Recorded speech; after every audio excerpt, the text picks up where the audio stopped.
Hi, everyone. Thank you for watching the East Village Queer Film Festival presented by Wild Project. You just finished watching our music videos short film program. My name is Hannah Cullen, and I'll be moderating the Q&A with one of tonight's filmmakers. I'm very happy to be joined by Richard Picasso, director and author of A Different Hand. Richard, it's so great to be with you tonight. Appreciate it. Thanks for having me here. Absolutely.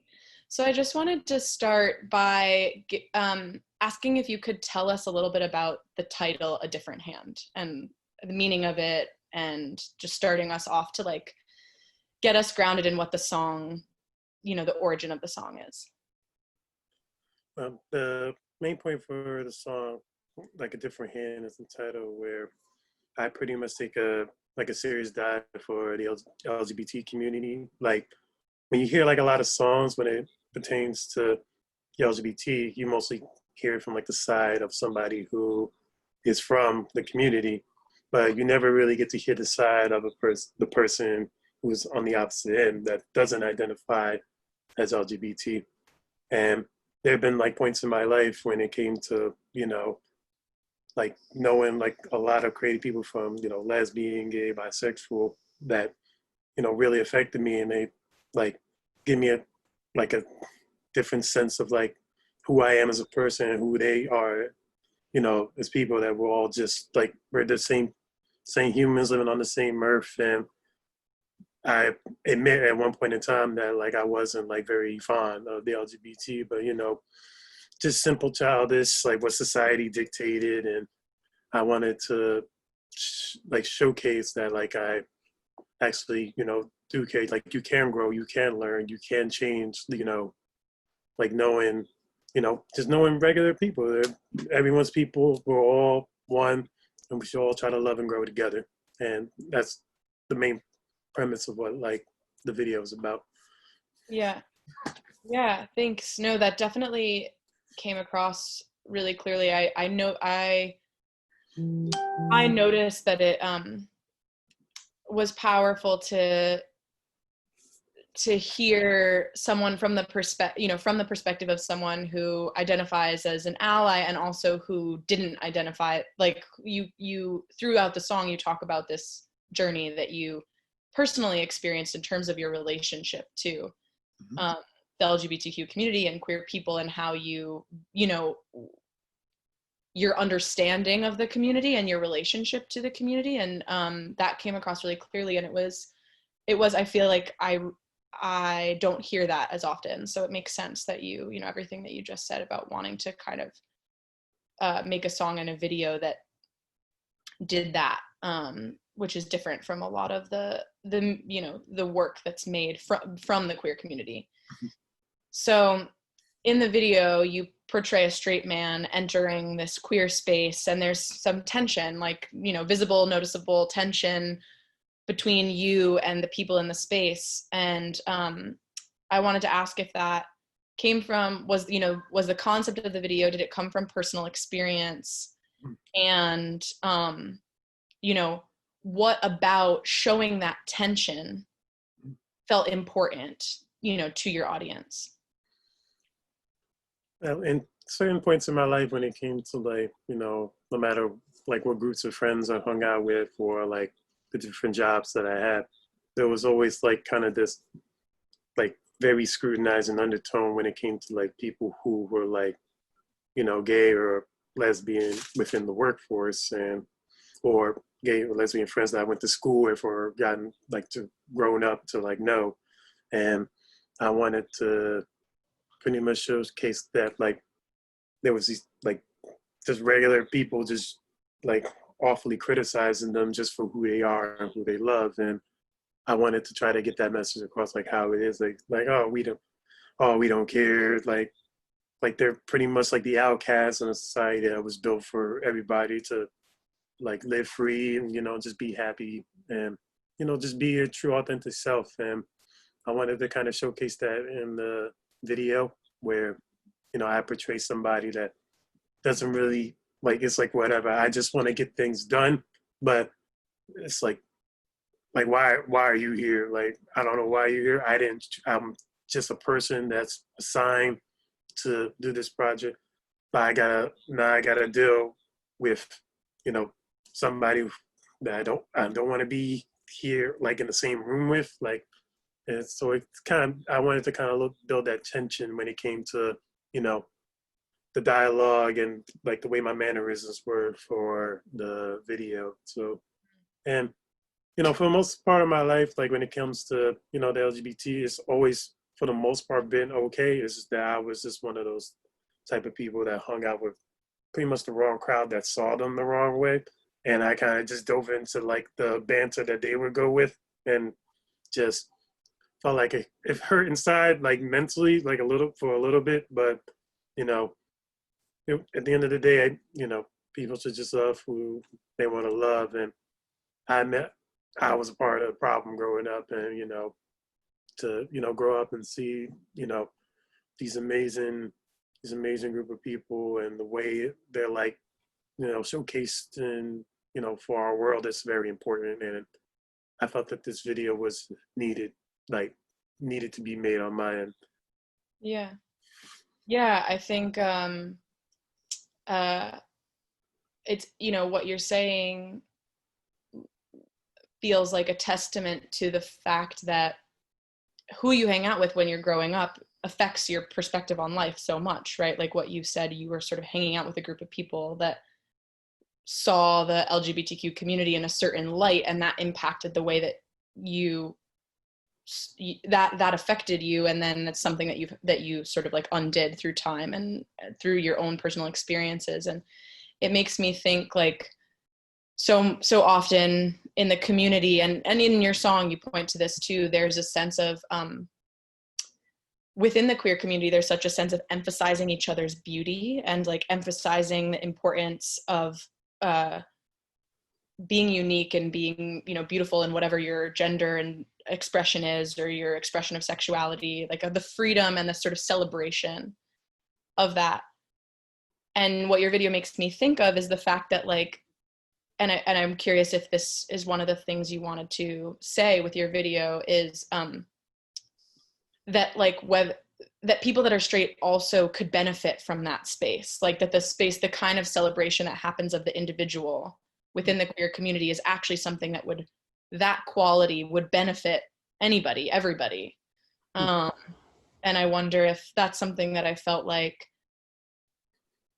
you touched on, and I wonder if that feels true to you. Like, is that something that you really? Yeah. Yeah, absolutely. It's like, it shouldn't matter, like, you know, who you love or the type of person you are. You should just, as long as you come to take your work seriously or try to like live your life, you know, to the fullest, it shouldn't matter, like, you know, like the type of group of people you hang around. Like, we're all here on this earth. We all have a purpose, and we should all just, you know, live how we want to live, you know, Yeah. regardless of, you know, about like jealousy or hate or any type of envy or trying to be fake or trying to be like friendly for like absolutely no reason. You should just genuinely want to love each other. You don't have to be like a love, like sensational, I have to be with this person. Just pure, like, we can coexist in the same group. We could coexist in the same room. We could coexist around the same people. And it should be, you know, just us having to be one big happy family together. The world isn't fair to you, and I don't really care to prove the things that you are going through. I see it and I know it's true. It's mentally exhausting, pointing fingers taunting, looking at them crazy because what the hell they flaunting? You know they are people, right? And they just want to be equal. What you described as people having to like be a certain thing, or sort of this pressure to perform in a certain way. Mm-hmm. And I always think it's great when you're talking about, you know, you identify as an ally, and I'm sure you've experienced that as well, personally, in your own way, in your own life, and probably through your career. Honestly, for me, I've always been myself. I never had to switch up for anybody, and that's the beauty when it comes to like my music, because I know who I am and I know how I want to perform. Like, literally just last year, I performed for an LGBT event. Literally, it was like in a park in the Bronx, and everybody was, you know, of every type of orientation there, and it was one of the best performances I have. It was, everyone would welcome ours. It didn't matter like who loved, but it didn't matter who was gay, lesbian, trans, like, and I had my two friends who were also on the song Good For Am, her story. They're a lesbian couple that I had the fortune of meeting, and, you know, they were able to record the song in my studio. I didn't care that they were lesbian. I just liked them because they're great singers. It didn't matter, like, oh, you're two girls, y'all can't be here. Like, what do I look like doing that? I'm missing out on an opportunity to grow with people. And that's something that, you know, I learned when it comes to, you know, knowing this community. Like, even one of my friends who owns like a well-known art studio, he just did a showcase having Jean-Michel Basquiat paintings in his own art studio. And he's just a very awesome dude. His name is Mark West, and he's out in Brooklyn. He has a grand open. He asked me to perform. Unfortunately, I can't because I got obligations that's kind of higher than that. But I don't care if he's gay. If anything, he shows me the most love. Just to really break it down, I've gotten more love from the LGBT community than most of my friends who are even straight. Yeah. Which is like a little mind-boggling to me, you know, being 32 years on this earth and performing for 6 years with my music and having a great time. Most of the love I've mostly gotten was from the LGBT. So I'm like, you know what? It's for everybody. It doesn't matter, but it just shows me that my music can touch, you know, it's like beyond, you know, who you love. It's just all about everybody just coming together. And I'm happy I could do that with my music. Yeah. Thank you so much for sharing about that. Yeah, I feel like you spoke to exactly that, what I was asking about, you know, like that feeling that you felt more love from that community. I feel like speaks a lot to the culture and the environment and the support that's created. And it's important to have allies a part of that. It's really important. And I thank you for doing that with your work. And the last question I just have, a personal note, is, can you, what inspired Picasso? There's actually two reasons for that. One of them is like one of more of an honest opinion for the name, and the other one's kind of like a more of a sexual reason for it. But one of the main reasons for the name was Pablo Picasso is one of my favorite painters of all time. And he has one of my favorite quotes of all time that I live by. Like, well, he has an aspirational quote, I would say. It's, I want to be a rich man living a poor man's life. I want to be able to dress like a homeless person every single day, going like to the corner store, getting to Arizona with a ham and cheese sandwich, but knowing that I got millions of dollars in the bank. And the second reason for it was one of my dad's old passwords for one of like this really old porn site back in the day that I happened to discover when I was 12 years old. All right, you know, comes from two different places. I hear you. Well, my last name is Pickett also, and Right. it kind of the name fitted well. That's why he called it Picasso too. For it. Yeah. Awesome. And the last thing is, do you have any new projects? Like, what are you working on now? Just share briefly about if you have any projects in the work and in the works, any projects in the works, and where can everyone follow you on social media and stay, you know, in touch with your work? Well, I'm actually working on my next album, which will be for 2021. I already I'm like 25% there with it, so it's like still brand new.